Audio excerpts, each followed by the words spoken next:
तुम मुझे खून दो मैं तुम्हें आज़ादी दूंगा का बुलंद नारा देने वाले नेताजी सुभाष चंद्र बोस की आज जन्म जयंती है।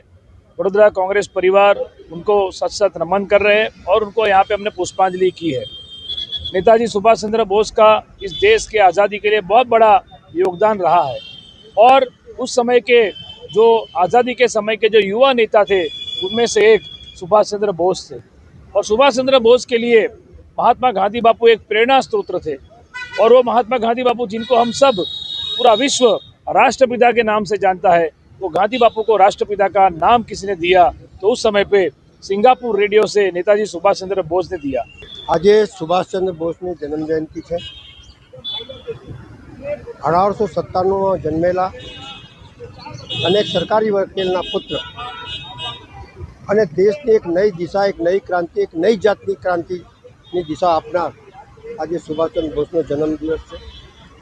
એને પુષ્પાંજલિનો કાર્યક્રમમાં પુષ્પાંજલિ અર્પણ કરવા અને નમન કરવા માટે હું અહીં આવ્યો છું।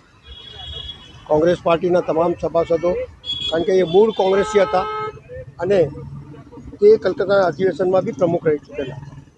સવાલ એટલો છે कि एक नई दिशा एटले तुम मुझे खून दो मैं तुम्हें आज़ादी दूंगा, जय हिंद का नारा, आ बधी बाबतों एक गौण है। पण सौथी पहला एक दिशा नक्की करवा माटे अंग्रेजोनी जेलमांथी निकળી जवुं अने निकળી जईने एक नवी फौज बनावी, आज़ाद हिंद फौजनी रचना अने सौथी पहला महिलाओने एक नवी फौज बनाई अने महिलाओं स्थान आपी अने देशनी नई क्रांति तरफ जे माणसे दौर्युं એને સુભાષચંદ્ર બોસ કહેવાય છે।